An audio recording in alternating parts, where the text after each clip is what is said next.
Olá pessoal, bem-vindos de volta ao canal e no vídeo de hoje nós vamos conversar sobre quais atitudes que fazem com que as crianças percam respeito pelos adultos ou pelos pais, cuidadores e etc. O meu nome é Natália Gomes, eu sou professora, psicopedagoga, especialista em neuropsicologia e nesse canal nós discutimos e falamos sobre educação e infância. Bem, se a gente pudesse listar alguns itens, eu colocaria lá no topo dessa lista o não cumprimento dos acordos. Se você tem uma criança e você estabelece um acordo com ela, por exemplo, se você arrumar a sua cama no fim de semana, eu vou te levar para o parquinho, e você não cumpre esse acordo, você está criando um espaço para que a criança não acredite ou credibilize os próximos acordos que você vai precisar fazer com essa criança ao longo da vida. E isso, gente, vale também para questões desafiadoras do comportamento. Então, muitas vezes a criança está ali no dia a dia, da rotina, e você quer que ela pare de fazer uma brincadeira porque pode ser perigoso, porque ela está correndo, porque você precisa de silêncio na casa. E aí você começa a falar com ela assim, se você não parar, eu vou te fazer isso. Se você não parar, eu vou te colocar de castigo. Se você não parar, eu vou tirar tal coisa. E aí a criança vai testar os seus limites. Obviamente, ela vai ver até onde você vai. E aí você está só ameaçando e não está cumprindo com o que você prometeu. Logo, a criança vai perceber um padrão de que a sua palavra não tem tanto valor e rigor. Então, muito melhor do que você ficar naquele estado de estresse, prometendo fazer coisas para a criança te obedeça, é que você cumpra sempre com a sua palavra, certo? Isso vale também para professores e educadores. Às vezes a criança tem um comportamento desafiador em sala de aula e a gente fica assim, olha, se você não se comportar, eu vou te levar para a coordenação, se você não se comportar, eu vou chamar os seus pais para uma conversa, e a gente não faz, a gente só fica prometendo a ação. Esse prometer da ação e o não cumprimento dessa ação descredibiliza completamente a nossa autoridade diante da criança. Então não prometa, simplesmente faça o que for necessário. Se você deu um aviso e a criança não te obedeceu, é importante que a criança ela perceba que aquela ação tem limites e que o não cumprimento desses limites tem consequências. E aí, gente, obviamente que nós estamos falando de limites dentro de uma estrutura saudável e educacional para a criança, né? Para além do não cumprimento dessas promessas que a gente faz para a criança, também existe um outro fator, que é quando a gente não consegue explicar para a criança o porquê daquela ação precisar ser realizada. A criança ela sempre vai querer um motivo, mas se você que é adulto não consegue explicar para ela por que ela tem que fazer tal ação, aquela ação vai se tornar ainda mais irreal para ela e vai se tornar incompreendida.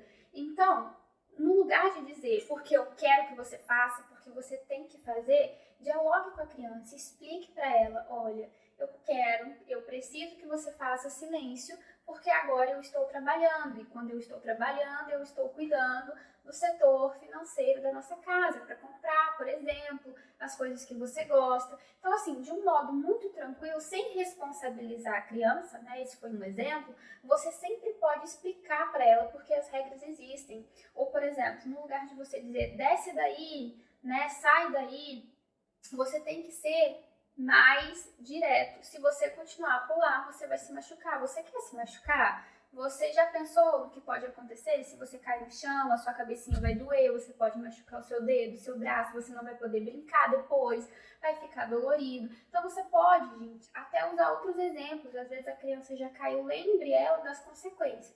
Então, as regras elas precisam estar muito bem estabelecidas, você tem que cumprir com a sua palavra e essas regras precisam ser explicadas para a criança. E o mesmo vale, gente, para a troca de rotina ou para a troca das regras. Então, não dá para ir uma semana a criança arruma a cama, na outra semana ela arruma se ela quiser, Ou o pai diz que a criança precisa arrumar a cama, a mãe diz que não precisa. Precisa haver, gente, uma clareza. As regras precisam ser fixas e vão mudando de acordo com as experiências e a estrutura familiar, mas essas regras precisam ter uma clareza, elas precisam estar dentro da rotina e os parentais, né, os responsáveis, eles precisam estar de acordo, porque se você fala uma coisa e aí o pai da criança fala outra, aí vem uma terceira pessoa e age de uma outra forma, a criança, ela percebe que não existe uma regra clara, ou um objetivo único. Então, ela vai começar a ver brechas. Então, ela vai lá e fala com o outro. Ah, mas a minha mãe deixa. Ah, mas o meu pai deixa. E isso vai fazendo com que a autoridade central da casa, ela vá se perdendo. Então, é preciso haver uma autoridade central. As regras precisam estar diluídas e estabelecidas dentro da rotina. É preciso que se explique para essa criança o porquê dessas regras e é preciso que você cumpra os acordos, né? Tanto de positivos quanto negativos. Se você fizer isso, você vai ser recompensado com isso. Se você não fizer isso, você vai enfrentar a consequência tal. Quando você demonstra clareza, quando a criança está num lar em que todos os parentais eles estão dispostos a cumprir essas regras, flui melhor. Gente, e é evidente que nem sempre a criança vai entender, né, as suas necessidades, vai entender o que você está tentando explicar para ela. Mas o que importa é que tenha constância. Se você está sempre explicando para a criança o motivo pelo qual as regras existem, ou o motivo pelo qual você precisa que ela tenha um comportamento X, ela vai se habituando a confiar nos seus pedidos. Ela vai entender que se você está pedindo aquilo é porque aquilo é importante para você e é benéfico para ela, porque você cumpre com a sua palavra e porque quando você promete que essa criança vai ser beneficiada por algum comportamento, esse benefício também acontece e chega. Então, é um esforço contínuo. Não necessariamente você vai, né, como eu falei no vídeo, explicar que a criança vai pedir para ela fazer silêncio e ela vai fazer silêncio da primeira vez. A questão é que você está detalhando e explicando para a criança como é o funcionamento da casa, daquele ambiente. E conforme ela vai crescendo, ela vai confiando que o seu pedido é necessário. A sua palavra vai tendo cada vez mais vigor e valor. Porque quando essa criança chegar na adolescência, ela precisa ter passado por uma infância em que a estrutura dessa infância permita com que ela passe por uma adolescência segura, em que ela confie tanto nos pais, quanto ela também saiba que existem limites e que esses limites estabelecidos pelos pais, se eles não forem cumpridos, elas vão ter consequências, né? Então, o mais importante, gente, não é exatamente controlar o comportamento da criança, mas é que a sua palavra, conforme a criança cresce, tenha ainda mais valor e que essa criança olhe para você como alguém que tem autoridade sobre ela. Se a criança percebe que ela consegue pedir algo para você, você nega e um outro parental aceita, ela consegue perceber que existem brechas de comunicação e que ela pode se beneficiar daquelas brechas de comunicação. E se ela não entende o motivo pelo qual algo é negado, algo é restringido, porque ela não pode fazer tal coisa, ela não vai pensar nas consequências e muito menos que você está fazendo aquilo para protegê-la. Ela não sabe disso.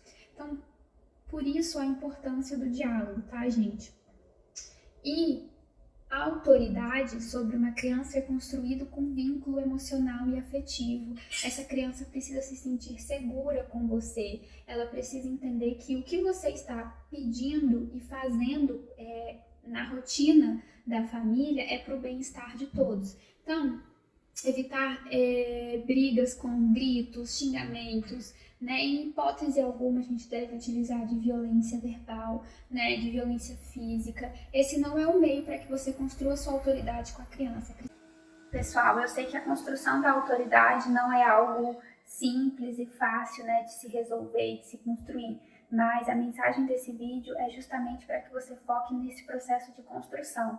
Seja sempre sincero, objetivo, confie na capacidade de entendimento da criança, explique, né? Qual é a rotina, quais são as regras, o porquê das regras. Explique também para ela as consequências. E se você prometeu algo, cumpra. A sua palavra precisa ter valor para que essa criança vá para uma adolescência tendo limites e entendendo a responsabilidade que ele vai ter ou ela vai ter no mundo. Então eu espero que esse vídeo sirva como um pontapé inicial para você pensar sobre a construção da autoridade como algo constante e progressivo. E eu te vejo no próximo vídeo. Tchau!